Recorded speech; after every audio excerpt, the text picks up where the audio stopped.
Hello and welcome to the Cat and Sam show. Today we're going to talk about Sam's film Love ? And so welcome Sam and Cat. Hello, Kat. I have to say to everybody, we're having one of those days where, Just go with it because they'll laugh. They'll think it's fun. Yeah, I've run the gamut today. I've been in a funk, in a fury. I've had the giggles. I don't know what's going on, but I'm just going with the flow. And I think we should all do that, don't you, Kat? I do. That's Which is kind of, that's kind of how let's go. Oh, God. And it's kind of, talking about the film, that's kind of how the film came along, and that's how we met. And everything was by going with the flow. So let's just do that. So, yeah, if we have a laugh along the way, all the better. Even though it is a serious subject, you know. Some of it is absolutely farcical, actually. So, around domestic abuse. So I think that needs to be recognised as well. So there we go. I think we've set the tone. And if anybody doesn't want to carry on with the film, with the podcast, then switch off now. I will say that in what we've been doing here the last 3 or 4 minutes, or however long that is there's a love shared. Yeah. And so the title of Sam's film is questioning what is it really love in domestic violence, in coercive control, and that's what your film is about, is questioning that understanding of what people think it is. Absolutely, but it's also about what you're told it is. So, I'm taking care of your finances because I love you and I want to help you. I'm stopping you from seeing your family because they're nasty about you and I love you and they don't. So it's about the weaponizing of love as well, which is a basic, fundamental human need and desire and want, and, not just between intimate partners, but between parent and child. The weaponizing, because in coercive control, everything is weaponized. Like literally everything. How you look, how you breathe, how you sleep. Small things like, like presents, birthday presents, Christmas presents, going to see family, things like that. And when because I'm a survivor, as and what I couldn't get at the beginning of after I'd escaped, I knew what I was in was wrong. I challenged it. I was one of the last people that my family or me would think would fall prey to an abuser. Not because I'm anything special, but because I've always been feisty. I was brought up to be independent. I've always earned my own money. I'd call out some seriously powerful men, and I got caught out. And one of the biggest fears that I was left with was I didn't know how that had happened. I didn't understand how that had happened. And so I wanted to learn, because I didn't want it to happen again. It was like, what was it in me that meant, what have I missed? It seemed so shocking to me that I'd ended up on this journey and in what I thought was a normal, healthy relationship that cost me my home, my career, my pension, my savings, and my life. Very nearly my life on numerous occasions. How had that happened? And I couldn't figure it out. And when I started looking around and reading things and researching and things like the war at home, your site, Guardian's War Cry, I started to recognise and understand that domestic abusers have patterns, and they are so patterned they're actually predictable. And I was looking at things, I'd call them my OMG moments, oh my God moments, where I could be reading something from the other side of the world, and it was like I was saying it was my exact scenario all over the world. And it's like, how can this be? I don't understand how this can be. And I wasn't a spring chicken when it happened to me. You know, I wasn't some 19-year-old wet behind the ears. I was experienced. So I had so many questions. And as I went further and further through my learning journey, the other thing that, even though we had our law in 2015, there's only 6% of cases, and lots of people look to the UK as gold standard. Well, we're not. We've got the laws, but only 6% of our cases make it to charging. It's not prosecution, that's not sentencing, that's just charge.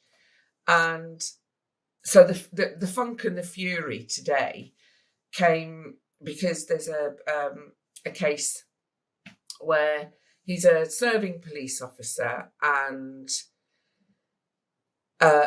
his girlfriend, she was 19, she decided to join the police, so he joined the police after. He's terrorised her for however many years. She left the police.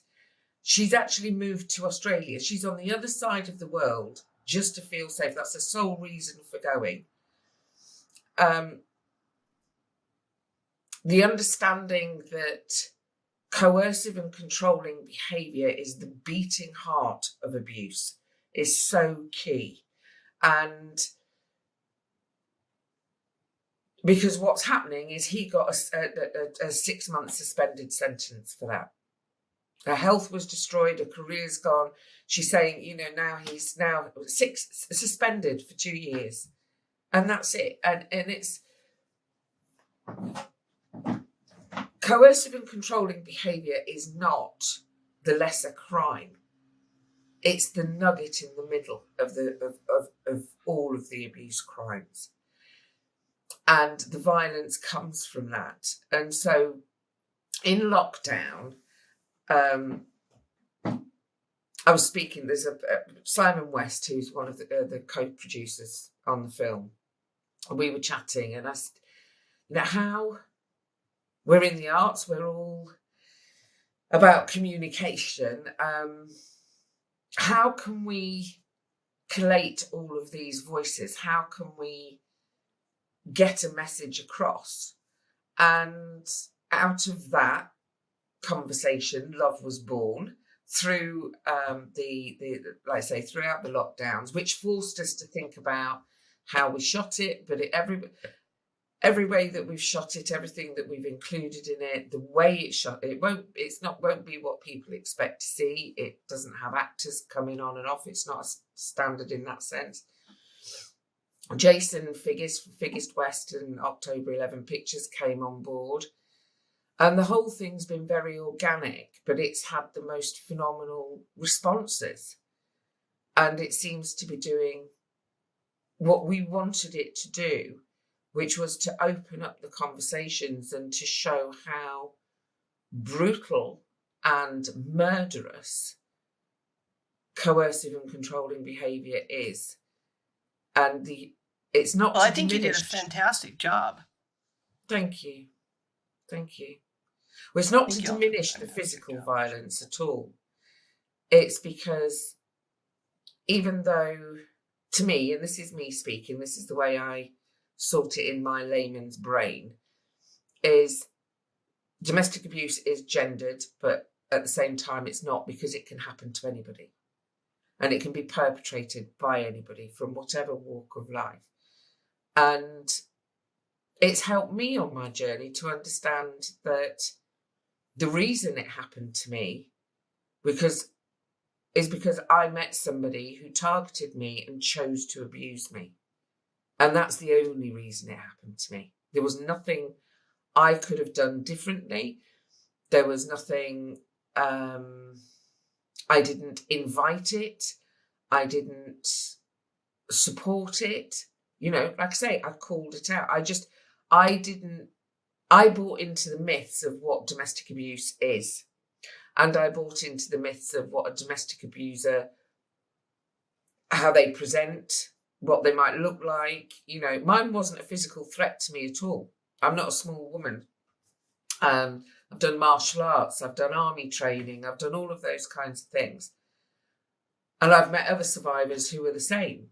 One's a chief inspector of police, and she's an area commander. She's trained in hostage negotiation. She's Superwoman, and she got caught out too. A lot of powerful women are very much targeted because it's a challenge for them, uh, and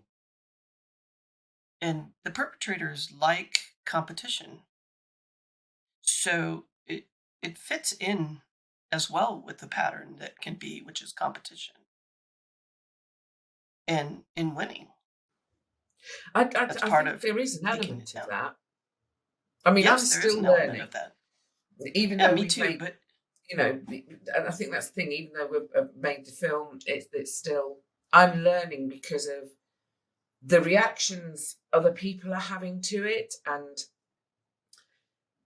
the discussions that are coming out of it. We had a big event, our first big event in London, no, in the UK, in Nottingham, and it's going to be going to London and Manchester, and other people are other organisations are using it for their own 16 days of activism. But it starts conversations in couples as well. So the first people we showed it to were friends, and they've been together 20 years. She's a survivor from a previous relationship, and it was the elephant in the room. They'd never talked about it. He didn't know how to broach it. She was just trying to move away from it. Anyway, he watched it alone. She watched it alone. They watched it together, and they had that conversation. And they're closer than they've ever been. And they were close, but they're closer than they've ever been. And it sort of dispelled that from their relationship. It's there are people who work in the DA network here who, having watched it, really understand and have questioned, where they've questioned, well, can it have happened to that person because they don't present as we expect a victim to present? They've changed their minds and they've realised it's got nothing to do with that. It's domestic abuse and coercive and controlling behaviour, which are one and the same, is the greatest leveller we've got in society. And it's so prevalent, and there's only us as a society, if we know about it and we know what it looks like and we know what it feels like, it's only us can do anything about it. yeah, I mean it's different, and as you talked about, I'm part of a team that runs um, the Facebook page, The War at Home, if only someone knew, and I could talk to people all over the world, from India into South Africa into the Philippines, Canada, Belgium, all over, and it's the same stories. Now, in some that aren't as aware, uh, as like the UK and the United States, which is where I'm from, they don't even have resources. And you remember, you and I were talking about, how can you as a society make laws about something that societies all over the world don't even understand? So, we've kind of gotten to the point where we understand about the hitting, and that that's wrong, and people being abused in a physical form, and that's wrong. And you talk about that in your film as well, is if you'd have seen that, you'd have cut it right out. But you didn't, because that's not the level as to what uh, the coercive control is. And it's good to talk about it, and it's good for people to understand that it has a pattern. And if you can learn the pattern, then you can start to uh, work in changing that pattern. But if we don't talk about it, it's never going to change. And I love the fact that your movie brought that out in saying exactly what it is, you know. And one of the things about your movie is that um, survivors and had a hard time watching it because they were afraid that they were going to get triggered all over. And when they realized that they could watch your movie and it would give them information, then they understood that it it was validating their positions, and they didn't know it. They just didn't. Nobody ever talked about it. Nobody ever spoke about what that is, and you did. You brought it to life and to air, and um, all the feedback's coming back with that, and bravo to you and your team for bringing it out into the air and letting people see what it really is and not what they think it is. So we've had, it's been really emotional hearing some of the feedback. And one of the, apart from powerful and beautiful, we call it beautiful horror now, is release. That there's people who watch it, who've experienced it, it catches them out that there's an element of release through watching it. I think because of that validation, and isolation is one of the biggest things in these that abusers do. And certainly for me, once I realised that there were all of these other people all around the world who knew exactly what I was doing, and it almost becomes like a little I don't know if it's something in the eyes, I don't know if it's something that you give off, but there's a recognition now when I meet people. You just know that they know what you're talking about. It is like a bit like going through a portal that you don't know until you know. You can't know until you know. But Right. what I want to do, and the team are all passionate about it, and none of us, there's no money involved. Everybody did this for free. It was, recorded. The cupboard under my stairs became my sound studio. But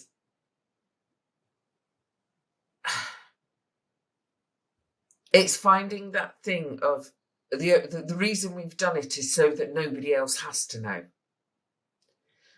Because there are because of the patterning, and it's so patterned, and it's so obvious once you know what they are, and it's predictable, then that means it's preventable. So the point of this is to help, is to prevent it, and to also help other survivors find their voice. Not everybody can. They can be in witness protection. They just can't. They might still be in it.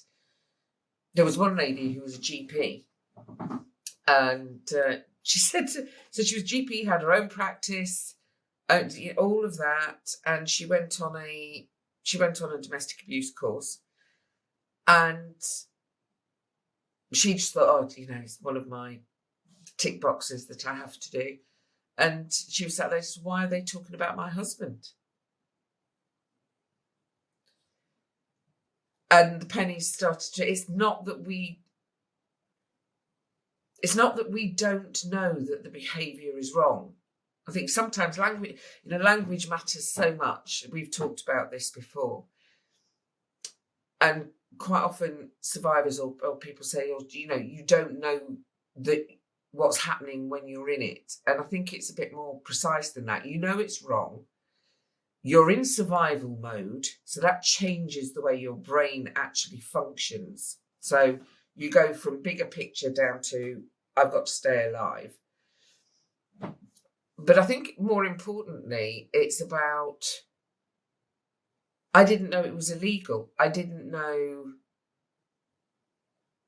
the tactics are so many, and they're insidious to begin with, and then they grow and grow. I didn't know I was drowning. I think we talked about this before, but did we talk about this before? The story of the frog, the boiling frog.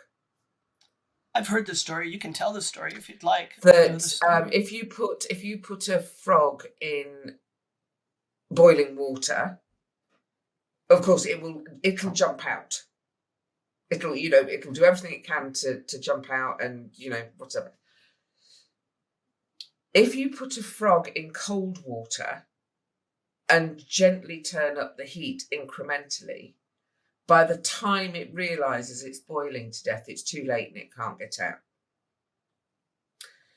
And that is a brilliant analogy for domestic abuse, because it's in the coercive and controlling point of view. And that is why once you've got to that space, it is very, very rare for somebody who is punched on the first date with somebody it's to not react to that with, don't even lift a finger to me, sort of thing. And it's not that we're nutty, it's not that we're weak, it's not any of those things. It's that abusers are clever, we underestimate them, we validate them, we give them impunity. And there's always an excuse, and there is actually no excuse. Because if you flip it around, you wouldn't take it from anybody else, and society wouldn't allow it from anybody else. Well, it's there's a Facebook post that talks about everyone's toxic. And while we all have issues, one group, which is the perpetrators and the abusers, are purposefully and doing malicious acts towards others that is not the same. I mean, their thought processes are, how can I get from point A to point B and have this person under my control? And so the manipulations are small. And unless you know or you understand them, there is no way to get around that. I have people that contact me on the page that are professionals in psychology, and they're like, this is what's happening to me. Is this? And I'm like, yes, that's this. And they're like, so surprised.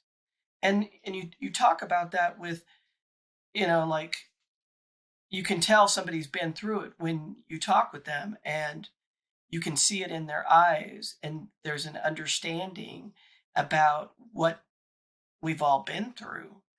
And so while you may know something's wrong, and you may not, because it may be your normal, and you think you're being a strong woman, and you think you're speaking up, and you think you're saying the things that you need to say, but there's a lot more to language than just what you say and what you take in. And I've told you that story, and I'll share it here.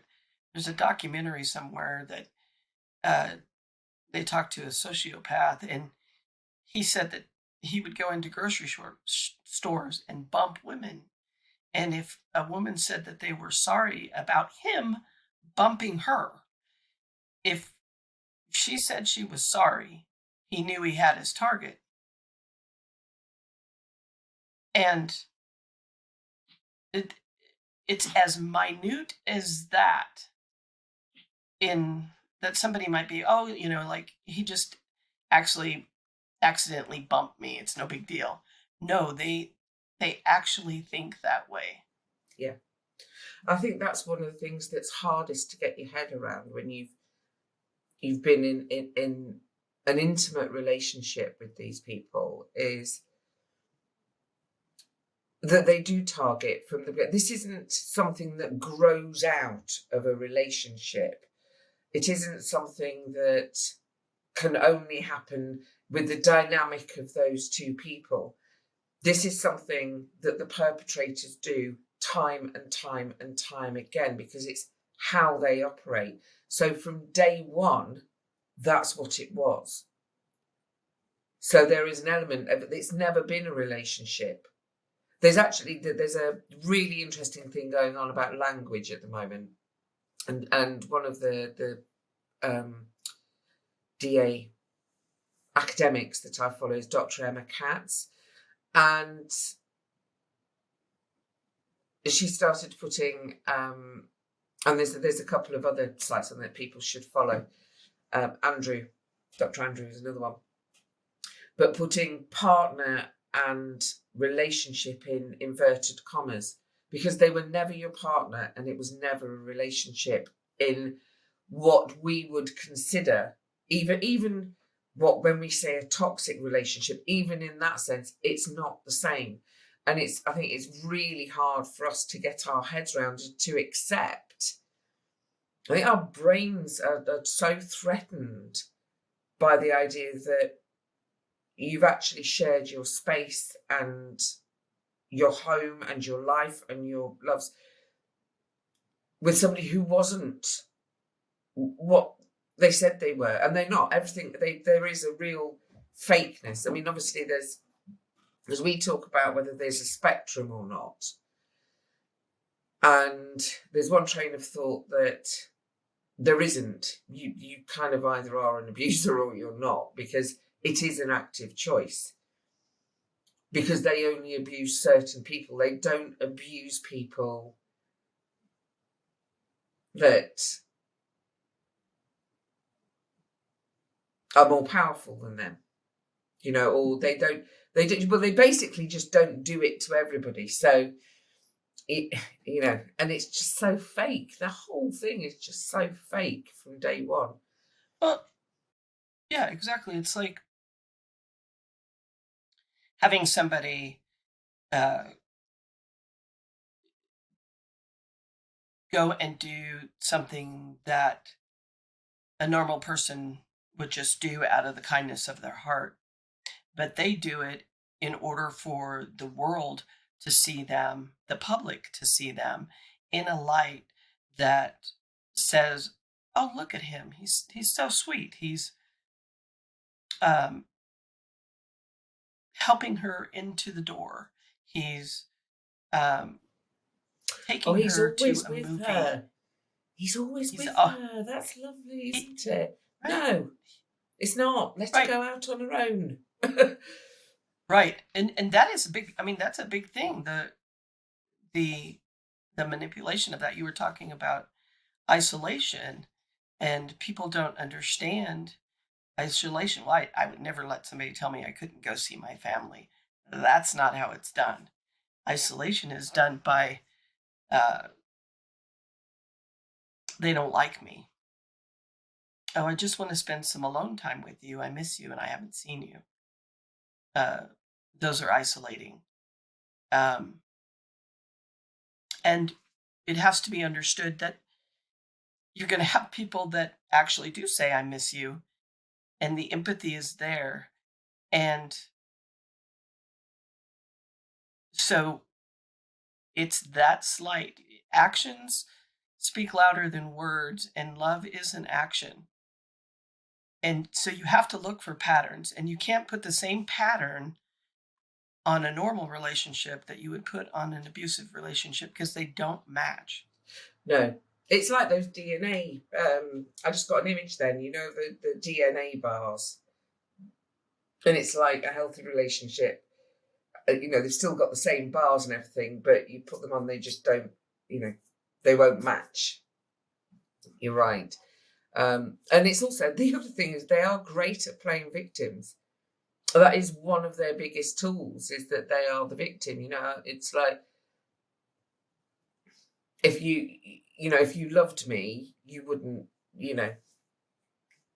I love you. I just want you to be with, well, they should want you to be happy. They can love you and they can miss you, but that shouldn't stop you from being an autonomous human being. And there shouldn't be any repercussions for that either. And you bring up I was just going to say, you bring up an interesting point, because these people don't ask you. Let's just say you go out with a friend and you come home and they're upset because you've been gone, or you were gone too long, or you didn't answer the phone when they called you 150 times, or you're coming home to an irate person. They don't ask you if you had fun. They don't care. What they do ask you is, they never ask that. They never ask if you had fun. No.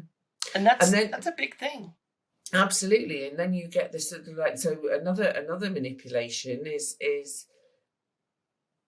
it might be that every time you go out, there's some kind of crisis happens at home, or you get home to a mess, or your children haven't gone to bed, and that you've got, so there are other ways that they can do it. That means that the next time you go out, it's like Pavlova's dog. The next time somebody says, "Oh, do you fancy going out?" You think, "Do you know what? I'm not going to," because the kids won't get to bed, or the dinner will be ruined, or they'll be. They do it, and they do it deliberately. But you don't. The idea that somebody's doing that deliberately is so alien to a non-abuser. It doesn't cross your mind, but it's a very, very subtle, very clever way of training you, just like a dog. So they've never said to you, "You can't go out." You make that decision on your own in the end, because it's just not worth it. Or when you come home, you get the silent treatment for however many days. There are some very, very subtle ways of punishing you and it not seemingly being connected.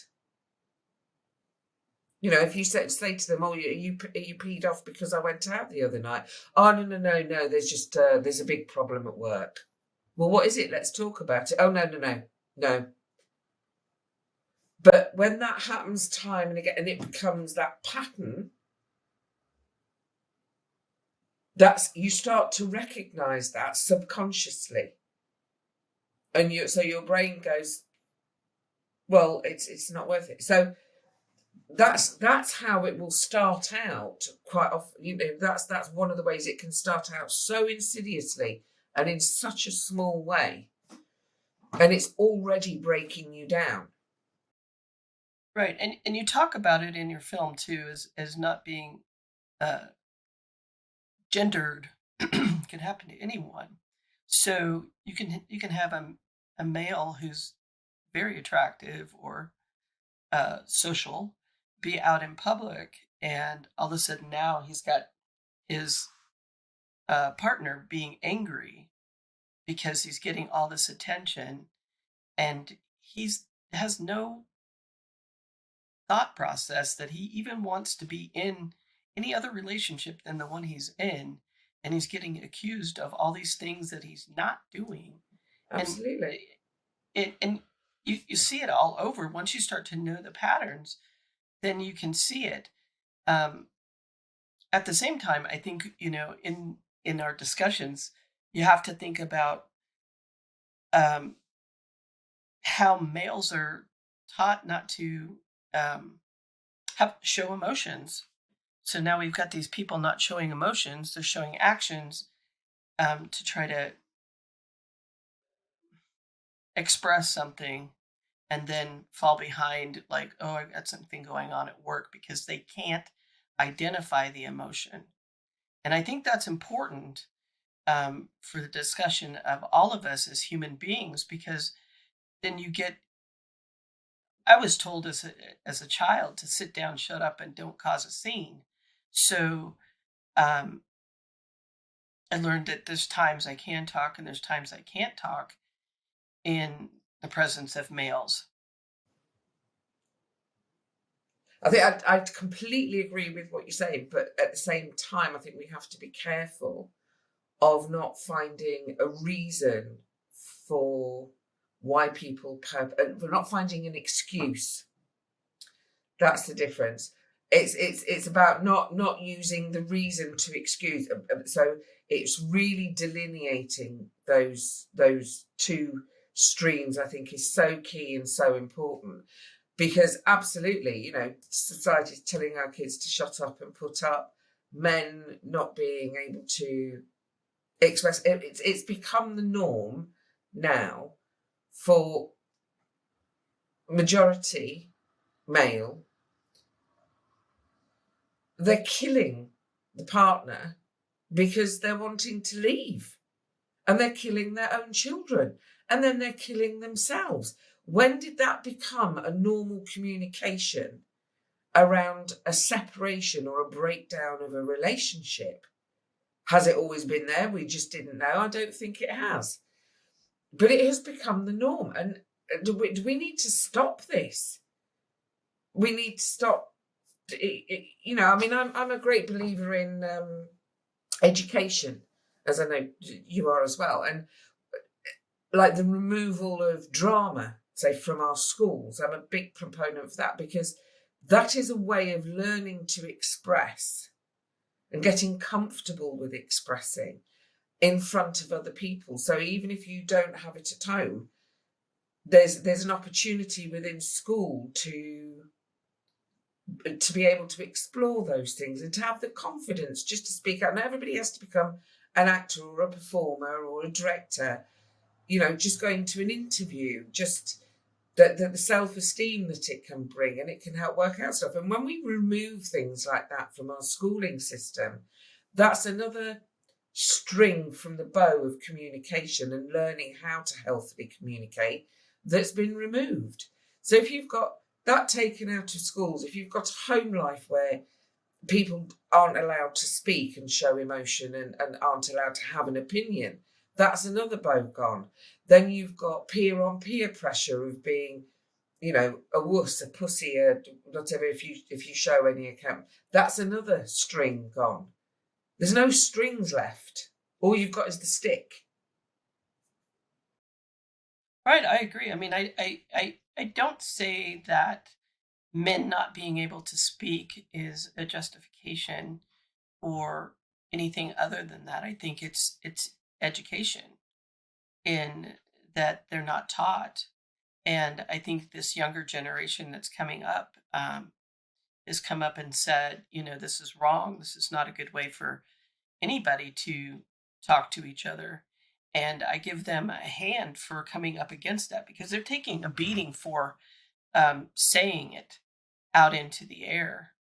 Um, you see it all the time on, you know, millennials, and it's not fair to them because they're calling out what should have been called out a long time ago, which is, this isn't working. And, you know, it's like neither one of us have read that book that we keep referring to. I think the author's name is Mark Brown. The remaking of man, or Mark Green. Mark Green, that's right. Yeah.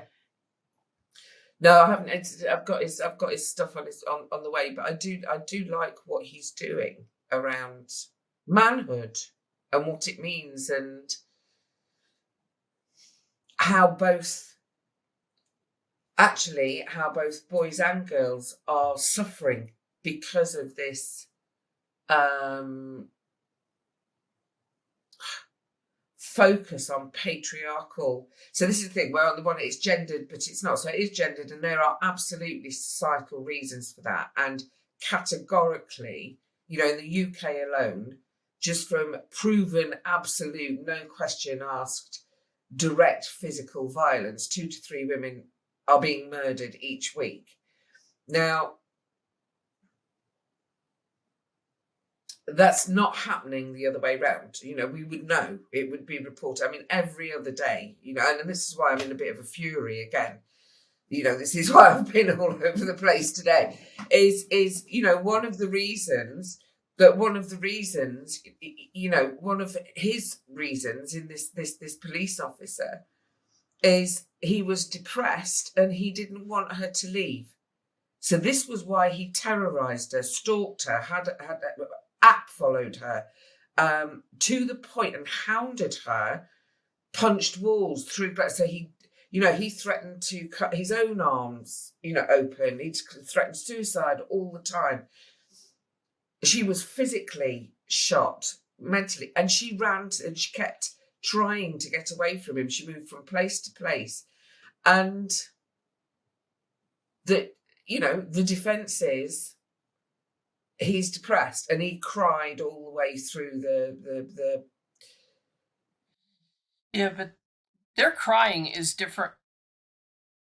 The abuser's cry is different than that of a victim or a survivor.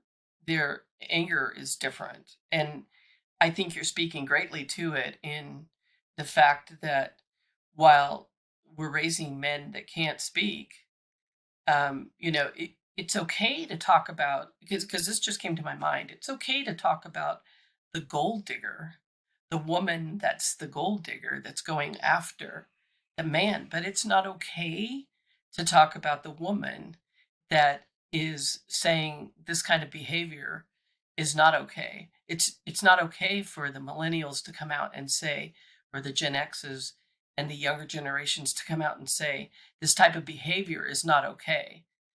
Because now they're weak. Now they just don't understand masculinity. Now masculinity is under attack. Now this, now that. And that's what I'm trying to say when I'm saying there's a human, us as humans, we need to communicate. And that is the thing. It's about equality. It's about us all levelling up. And it's about us all seeing each other as human beings. Doesn't matter what's on our chests or between our legs. We're all human beings. And everybody needs to be on board with that. And for but that's equality, and that will take a long time to come. But what's really interesting as well is whenever we mention the word gold digger, the assumption is it's a woman. And actually, one of the biggest things about male perpetrators, you can absolutely guarantee, is they will target somebody with a home, wealth, or whatever. One of the interesting things, as I was saying, is that when we say gold digger, there's an automatic assumption that that's a woman after a man's wealth. When actually, a lot of abusers, they target,